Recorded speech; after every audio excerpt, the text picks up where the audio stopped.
রজতবাবুদের বাড়ি বিক্রির কাগজ সই হবার কথা। পৌঁছে গেলাম সেখানে, শৈশবদের কাজ শুরু হলো। বাড়ির দলিলটা হাতে নিলাম, দেখলাম এ বাড়ির যা দাম হতে পারে তার থেকে অনেক কম দামে বাড়িটা বিক্রি হয়ে যাচ্ছে। কথাটা বলতেই দিলীপবাবু অস্বস্তিতে পড়লেন। সকলে আরো অবাক হলো যখন বললাম এবারের ভূতের গল্পটা সম্পূর্ণ বানানো, কারো ষড়যন্ত্র। বাড়িতে ভূতের উপদ্রবের শুরুটা হয়েছিল বাচ্চাদের দুষ্টুমি থেকে এবং বাড়ির দুজন সদস্যের বীভৎস মৃত্যু হয়। ওনাদের বললাম এই দুটো মৃত্যুর পেছনে স্ট্রিকনিন নামে এক ওষুধের প্রভাব। আর ইন্টারনেটে পেয়েও গেলাম স্ট্রিকনিন। স্বর্ণেন্দুবাবুর মৃত্যুর রহস্যটা আমি তখনও সমাধান করতে পারিনি। মাথার মধ্যে সমানে ঘুরছিল কি হতে পারে, কি হতে পারে ওনার, কেন উনি ওরকম করছিলেন ভিডিওটাতে। হঠাৎ আমার মনে হলো এমন কিছু কি থাকতে পারে যেটা কাউকে দিলে বা খাওয়ালে সে ওরকম আচরণ করবে। আমি খুঁজতে শুরু করলাম আর ইন্টারনেটে পেয়েও গেলাম স্ট্রিকনিন।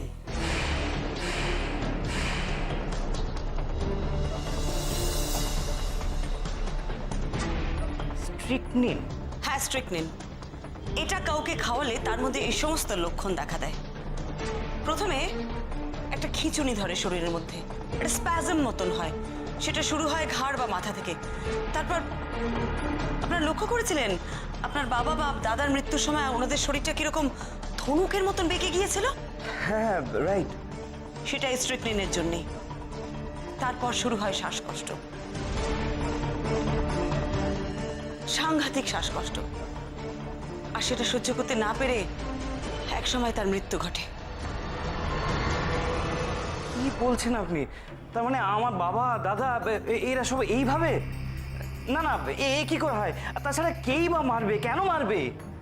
কারণ তো নিশ্চয়ই একটা আছে, আর কারণটা খুবই পরিষ্কার, একেবারে বলতে পারেন জলের মতন পরিষ্কার। আর সেই কারণটা বোধহয় ভালোই বলতে পারবেন দিলীপ বাবু।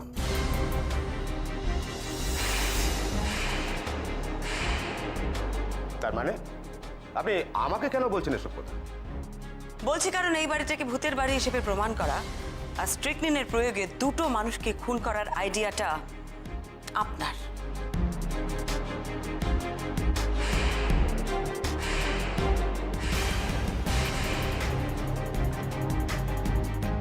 মিসেস মিত্র, আপনি কিন্তু এরকম উল্টো পাল্টা অ্যালিগেশন আনতে পারেন না। আপনি নিজে আমাকে রিকোয়েস্ট করেছিলেন ওদের হেল্প করতে। আমি বাড়িটা কিনছি ওদের শুধু ভালোর কথা ভেবে। এই জমিটা নিয়ে আমার কি লাভ?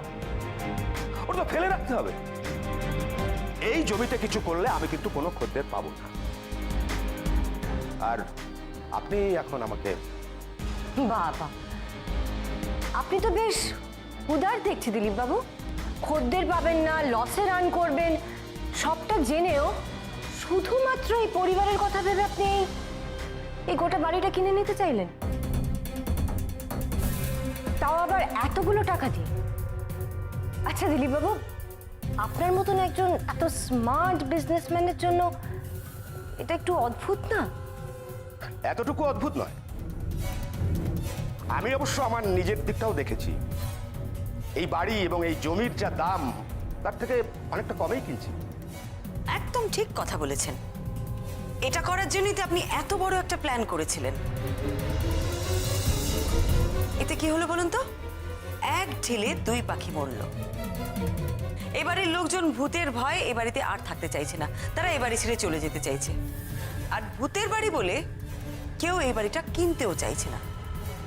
সুতরাং বাড়ির দামটা স্বাভাবিকভাবেই কমে যাচ্ছে। রজতবাবু, আমার মনে হয় এইভাবে বসে বসে থেকে অপমানিত হওয়ার কোনো দরকার নেই। আমি যাচ্ছি। আর আপনাদের যে বাড়িটা বিক্রি করার ইচ্ছে নেই সে কথা আমাকে আগে বলতে পারতেন। আমি শুধু মিছিমিছি এতখানি সময় নষ্ট করলাম। মিস্টার দিলীপ সিমানি, এত তাড়া কিসের আপনার? এই নাটকটা যখন আপনি শুরু করেছেন তখন নাটকের শেষটা আপনাকে ছাড়া কি করে হবে বলুন? কি যা তা বকছেন? আমার সময় নেই আপনার কোনো প্রলাপ শোনা। কিন্তু আপনাকে তো আমার সব কথা শুনতেই হবে দিলীপ বাবু। এক মিনিট, মিসেস মিত্র, আপনি কি করে দিলীপ বাবুকে এইভাবে? না না, মানে আপনার কাছে কি কোনো প্রমাণ আছে? প্রমাণ আছে বলেই তো বলছি। আমার কোনো ইচ্ছে নেই আপনার প্রমাণ শোনার। কিন্তু দিলীপ বাবু, আপনাকে যে শুনে যেতেই হবে। তাছাড়া আপনি এখন এখান থেকে বেরিয়ে যেতেও পারবেন না, বাইরে পুলিশ অপেক্ষা করছে আপনার জন্য। তার মানে কি হচ্ছে কি সব? পুলিশ কি কি প্রমাণ আছে আপনার কাছে? আমি একজন বাইরের লোক, তা আমার পক্ষে কি এই বাড়ির ভেতর এসব করা সম্ভব? একদম সম্ভব নয়। ঠিক বলেছেন আপনি। একজন বাইরের লোককে এ বাড়িতে আপনি কি করে কি করবেন? সেই জন্যই তো আপনি সাহায্য নিয়েছিলেন এ বাড়ির কারো কারো। এ বাড়ির কেউ? এ বাড়ির কেউ কেন এসবের মধ্যে জড়াবে? আমি তো কিছুই বুঝতে পারছি না। বোঝার মতো উনি কোনো কথা বলছেন না, মন গড়া গল্প গল্প গল্প শোনাচ্ছেন সবাইকে। বেশ, তাহলে একটু বুঝিয়েই বলি। আচ্ছা দিলীপ বাবু, আপনি শেষ কবে এ বাড়িতে এসেছিলেন? কবে? হ্যাঁ, তা প্রায় 1 বছর আগে ওই মৃগাঙ্ক বাবুর কাছে এসেছিলাম এই জমিটা কিনতে আর কি। না, তারপরে আর আসেনি। সে কি এত বড় স্মৃতিভংশ? আমি যতদূর জানি আপনি তো পরশু রাতেও এ বাড়িতে এসেছিলেন।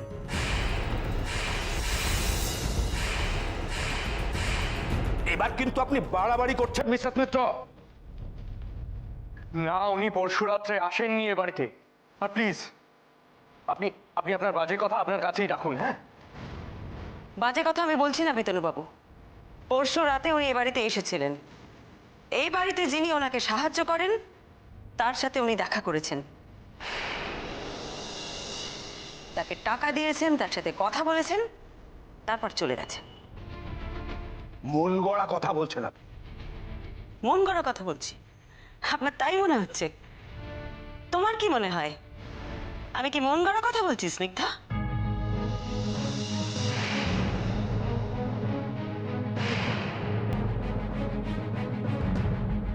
পরশু রাতে প্রায় এই মাঝরাতের দিকে তুমি বাড়ি থেকে বেরিয়ে ওনার সাথে কথা বলছিলে, আমি নিজে চোখে দেখেছি।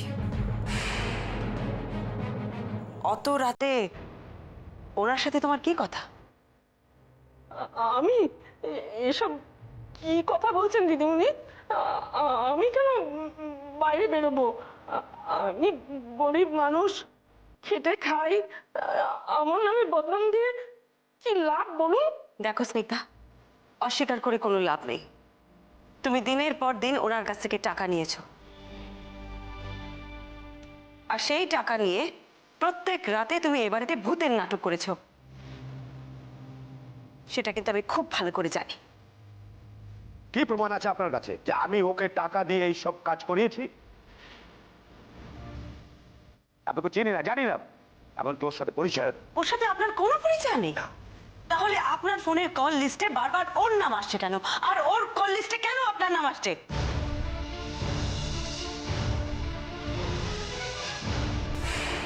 আমার ধারণা ডিলটা ফাইনাল হয়ে যাওয়ার পর আপনি সে রাতে এসেছিলেন স্নিগ্ধাকে ওর টাকা পয়সা বুঝিয়ে দিতে। তবে দুঃখের বিষয় কি বলুন তো, আপনাদের কারোরই জানা ছিল না যে ওই দিন ওই সময় আমরা ওখানে উপস্থিত থাকব। সেদিন ওই সময় এবারের উল্টো ফুটপাতে গাড়ির মধ্যে বসেছিলাম আমরা। রাস্তার আলোয় পরিষ্কার দেখা গেছে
বাবু ঠিক কি বলেছিলেন?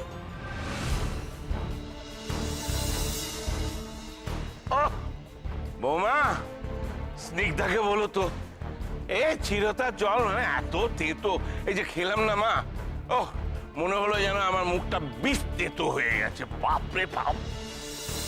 সেদিন চিরতার জলটা মৃগাঙ্ক বাবুর অন্যান্য দিনের থেকে অনেক বেশি তেতো লেগেছিল। তার কারণ হলো স্নিগ্ধা স্ট্রিকনিনটা ওনার চিরতার জলে মিশিয়েছিল তাই। বাকিটা কি তুমি বলবে না আমি বলবো স্নিগ্ধা? দেখো তোমার ট্রাঙ্কের মধ্যে কিন্তু এখনো টাকার বান্ডিলগুলো আছে, আর পুলিশ কিন্তু গিয়ে সেগুলো বের করবে। আমি কিছু জানি না দিদিমণি, সত্যি আমি কিছু জানি না। ওতে কি হয়, ও মেশালে কি হবে আমি কিছু জানি না। উনি উনি আমাকে দিয়েছিলেন বড়বাবুকে দেওয়ার জন্য। বড়বাবু যেইভাবে মরে যাবে আমি বুঝতে পারিনি দিদিমণি, আমি কিছুতেই বুঝতে পারিনি। আপনাদের বাড়িটা যে ভূতের বাড়ি সেটা স্নিগ্ধা এপারে সকলের কাছে রাষ্ট্র করেছিল। দিলীপ বাবু তো আগেও আপনাদের বাড়িটা কিনতে চেয়েছিলেন, কিন্তু ব্যর্থ হয়েছিলেন। এত বড় বাড়ি আপনাদের, এত বড় একটা জমি, এত সুন্দর লোকেশন, সেটা কেনার লোভ উনি কিছুতেই ছাড়তে পারছিলেন না। ফলে যেন তেন প্রকারে এই বাড়িটাকে হাতাবার জন্য আপনি উঠে পড়ে লাগেন। ইতিমধ্যে আপনার কানে আসে ওই ভূতের গল্পটা। আপনি প্ল্যান করে ফেলেন যে এই ভূতের গল্পটাকে ভর করে আপনি এই বাড়িটা হাতাবেন। মিসেস মিত্র, আপনার যা খুশি আপনি বলে যেতে পারেন, কিন্তু আপনার একটা কথাও আপনি কিন্তু প্রমাণ করতে পারবেন। ওকে টাকা দিয়েছি মানে এটা প্রমাণ হয় না যে আমি কোনো ক্রাইম করছি। তার মানে আপনি স্বীকার করলেন যে আপনি ওকে টাকা দিয়েছেন? বাহ, একটু আগেই তো বলছিলেন যে আপনি ওকে চেনেন না, জানেন না। অদ্ভুত তো। কি স্নিগ্ধা, আমি ঠিক বলছি তো? উনি তোমাকে টাকা দিয়েছিলেন এই বাড়িতে ভূতের উপদ্রব বাড়ানোর জন্যে। বলো কি করেছো তুমি? ওনার থেকে টাকা নিয়ে কি করেছো তুমি? কি করতাম মেজাদা বাবু, ভয় দেখানোর কাছে এমন সর্বনাশ হবে আমি কখনো ভাবিনি। ওই সীমানি বাবু আমাকে প্রথমে ভয় দেখাতে বলেছিলেন। আমি একদিন বাজারে যাচ্ছিলাম, তখন একটা ছেলে এসে আমাকে বলল সীমানি বাবু ডেকেছেন।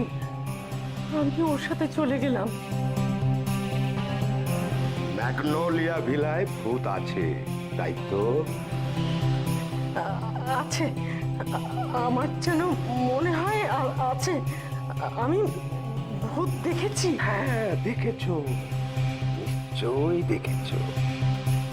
ও বাড়িতে ভূত আছে। যদি না থাকে সে ভূত তোমাকে বানাতে হবে।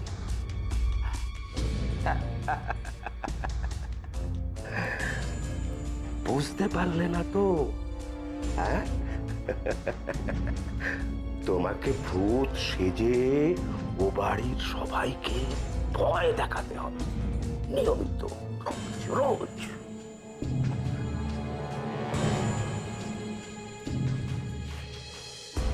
যতদিন না ওই বাড়ির লোকগুলো ভূতের ভয়ে ওই বাড়ি ছেড়ে চলে যাচ্ছে, ঠিক ততদিন। কতগুলো টাকা, আমি লোভ সামলাতে পারিনি। আমি তো গরিব মানুষ, ওই টাকার বদলে কি বা করার আছে? ওই রাতের বেলা একটু ভয় দেখানো, অতগুলো টাকার বদলে একটু ভয় দেখাতে হবে। সেই টাকার লোভে তুমি তুমি আমাদের বাড়ির সব মানুষগুলোর সাথে এইভাবে, পরিণাম কি হতে পারে একবারও ভেবে দেখলে না স্নেহাদি? বিশেষ করে প্রতিমণি, আমি জানতাম না, আমি জানতাম না প্রতিমণি এত বড় সমস্যা। ভাবতে পারছি না। মিসেস মিত্র, প্লিজ আপনি বলুন এরপর কি হতে থাকে? স্নিগ্ধা যেহেতু টাকার লোকটা ছাড়তে পারে না, সে তাই আপনাদের বাড়িতে একটার পর একটা ভূতের উপদ্রবের নাটক করতে থাকে। যেরকম আপনারা অনেক সময় দেখেছেন যে ঘরের পাখাটা হঠাৎ দুলে উঠেছে, বা পুজো হয়ে যাওয়ার পরেও মানে প্রদীপ নিভিয়ে দেওয়ার সত্ত্বেও সিংহাসনে হঠাৎ করে আগুন ধরে গেছে, এরকম সব নানান রকম ঘটনা ঘটতে থাকে। এরকম নানান রকম ঘটনা ঘটাচ্ছিল স্নিগ্ধা। আপনিও তো অনেক সময় রাত্রে বাথরুমে উঠে দেখেছেন যে আপনাদের করিডোর দিয়ে কেউ হেঁটে যাচ্ছে, দেখেননি? হ্যাঁ হ্যাঁ তো এই সব কিছু করা হচ্ছিল একটা উদ্দেশ্য নিয়ে, যাতে আপনারা সবাই ভয় পেয়ে যান। আর তাই হলো, আপনারা সবাই ভয় পেতে শুরু করলেন, আতঙ্কিত হয়ে উঠলেন, আর আপনারা সিদ্ধান্ত নিলেন যে এ বাড়ি ছেড়ে চলে যাবেন। দিলীপবাবু তো সেটাই চাইছিলেন, কিন্তু সমস্যাটা কি হলো জানেন তো? আপনার বড়দা মৃগাঙ্ক বাবু, উনি তো এসব ভূত প্রেত এসব কিছুতে বিশ্বাস করতেন না। তাই হাজার চেষ্টা করা সত্ত্বেও দিলীপবাবুর প্ল্যানটা কিছুতেই সাকসেসফুল হচ্ছিল না। উনি ঠিক করলেন যে করেই হোক মৃগাঙ্ক বাবুকে এই বাড়ি থেকে সরাতে হবে। আর তখন উনি সাহায্য নিলেন এই স্ট্রিকনিনের। এটা উনি স্নিগ্ধার হাতে তুলে দিলেন। স্নিগ্ধাকে বললেন মৃগাঙ্ক বাবুর চিরতার জলে যেন ওইটা মিশিয়ে দেয়। আর স্নিগ্ধাও ঠিক তাই করল। স্ট্রিকনিনের প্রয়োগে মৃগাঙ্কবাবু আপনাদের সকলকে ছেড়ে চলে গেলেন। আমি জানতাম না, বিশ্বাস করুন, ওটা যে এত ভয়ঙ্কর বিষ। উনি আমাকে বলেছিলেন তেতর জলে মিশিয়ে দিতে। আমি জিজ্ঞেস করেছিলাম কিসের শিশি এটা, এটাতে খারাপ কিছু হবে না তো? কিচ্ছু খারাপ হবে না, শুধু দেখবে এটা ওনার চিরতার রসে মিশিয়ে দেওয়ার পর ওদের বাড়ির সবাই এক বাক্যে ভূতের অস্তিত্বে বিশ্বাস করবে। ব্যাস, তাহলে কাজ হাসিল।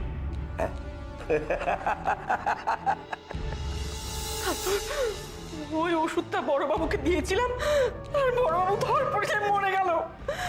আমি সেদিন খুব ভয় পেয়ে গেছিলাম। তুই স্নিগ্ধা, তুই ওকে বিষ দিলি কি করে, পারলি কি করে? আমি জানতাম না গো বড়মা, আমার তো পাপ পুণ্যের ভয় আছে বলো। আমি ওকে বলেছিলাম গো, এ কি ওষুধ দিলে গো, বড়বাবু যে মরেই গেল। শুনে এই দিলীপবাবু কি বললেন? বাবরে দিল, তারপর বললো মুখে একদম কুলু পেটে থাকবে, কেউ যেন কিচ্ছু টের না পায়। টের পেলে আমাকে ফাঁসিয়ে দেবে, পুলিশ আসবে, আমাকে জেলে নিয়ে যাবে। বাহ, আর তাই তুমি চুপ করে থাকলে? আমরা যখন দ্বিতীয়বার আপনাদের বাড়িতে আসি তখন ভূত তার একটা ছোট্ট কারসাজি আমাদের সামনেও দেখিয়েছিল। দিদিভাই টিভি চলার কথা বলছে। হ্যাঁ, হঠাৎ দেখলাম আপনাদের টিভিটা চলতে শুরু করলো। আমি যখন স্নিগ্ধার ঘরে ওর জিনিসপত্র সার্চ করছি, ওর ট্রাঙ্কের মধ্যে ওই টিভির রিমোটের আরেকটা ডুপ্লিকেট রিমোট আমি দেখতে পাই।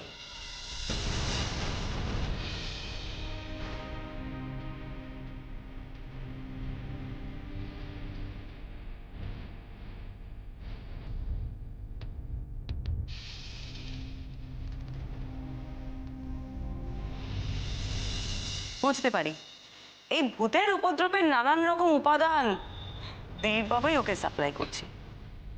যাই হোক, যে কথা বলছিলাম, মৃগাঙ্ক বাবুকে পৃথিবী থেকে সরানোর পরেও কিন্তু দিলীপবাবুর কার্যসিদ্ধি হচ্ছিল না। আগে হ্যাঁ, কারণ দাদা রাজি ছিল না, ও ভয় পায়নি। ঠিক তাই, আপনারা মূলত এই বাড়িটা ছাড়ছিলেন না স্বর্ণেন্দু বাবুর জন্যে, কারণ উনি ওনার বাবার মতন ভূত প্রেত কিছুই বিশ্বাস করতেন না। ওনার ধারণা ছিল এসব মানুষ ভূতের কারবার, তাই উনি চাইছিলেন সেই মানুষ ভূতটাকে খুঁজে বার করতে। বিশ্বাস করুন, বিশ্বাস করুন, আমি বড় দাদা বাবুকে মারিনি, আমি ওকে বিষ দিইনি। কাল সত্যি একটা দুধ কলাতে কাল সব এসেছে বাড়িতে, এত বছর ধরে আমাদের বাড়িতে, আমাদের বাড়িতে এটা কিনে নিজে আমার ছেলেকে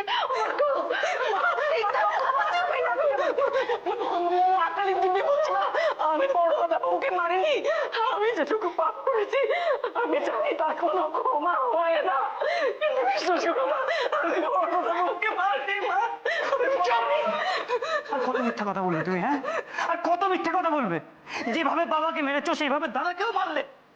শুধুমাত্র কয়েকটা টাকার জন্য তুমি দুটো মানুষকে শেষ করে দিলে। না রজত বাবু, স্নিগ্ধা ঠিকই বলছে। স্বর্ণেন্দু বাবুকে স্নিগ্ধা মারেনি।